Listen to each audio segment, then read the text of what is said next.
Hey, what's up everybody? StarMexus here. Sorry I haven't made a video for a while, but I was on a road trip and I returned to my destination now. So I'm making a response to, I can't even pronounce his name, so I'm gonna call him Q-Boy. I'm making a response to Q-Boy's video that atheists have no morality. Well, this should be good. Atheists didn't understand my video at all, and I figured that would happen.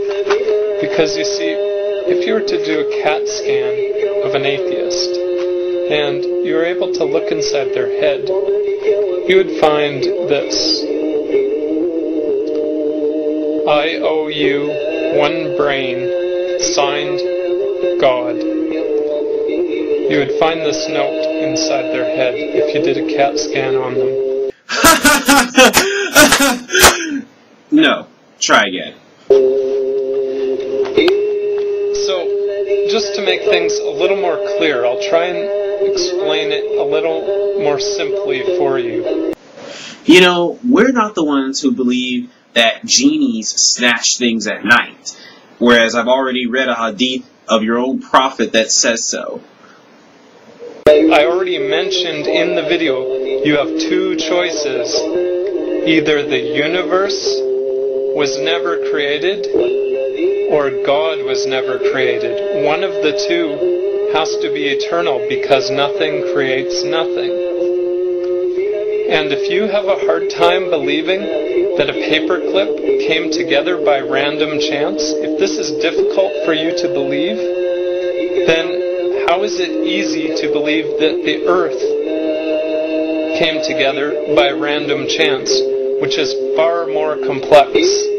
As stated before, your paperclip argument is an ad ignorantum or God of the gaps logical fallacy.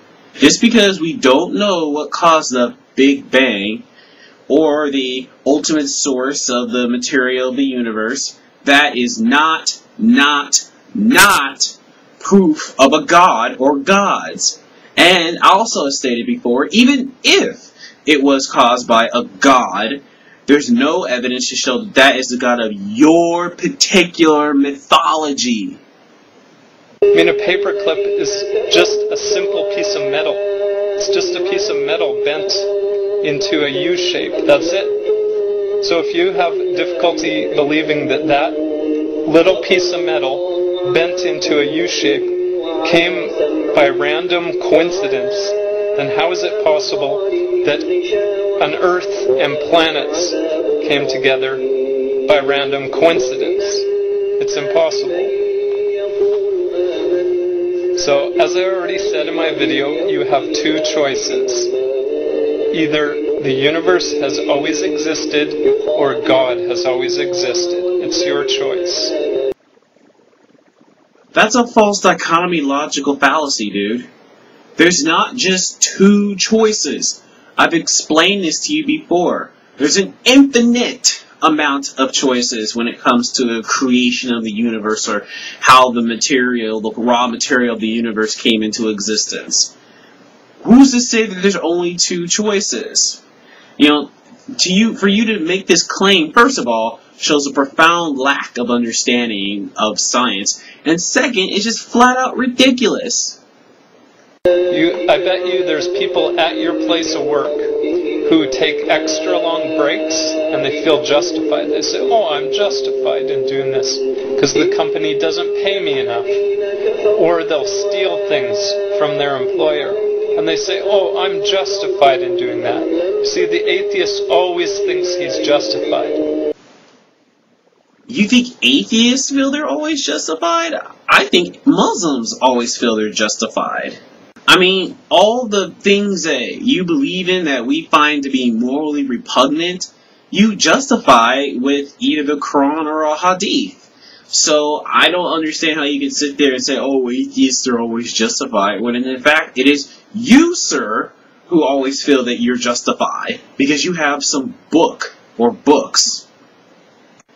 I mean, I'm not aware of any prominent atheist who thinks that stoning someone for being gay is justified, or that marrying a 9-year-old girl is justified.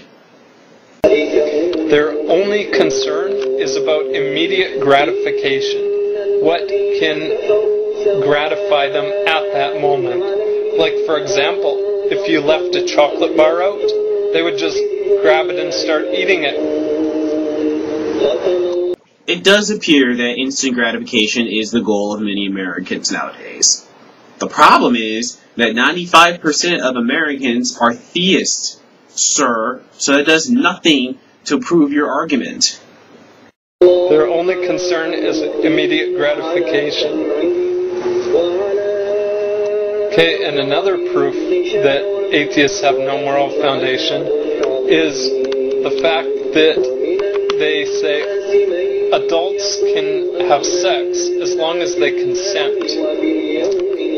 So that means incest is legalized under the atheistic system. Incest. Why? Because if both people consent to it, imagine a brother and a sister who are adults and they both consent to having sex with each other.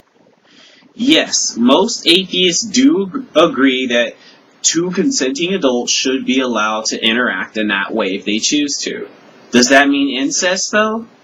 I mean, once again, I'm not aware of any prominent atheist advocating incest. It's funny you mention that, though, because I'm sure you're aware that Islam allows first cousins to marry and thus have sex and have children. Furthermore, since you believe that all humanity came from Adam and Eve, I've seen your videos, so you don't believe in evolution. So that must mean you do indeed believe in incest, my friend. I bet you didn't catch that one, did you?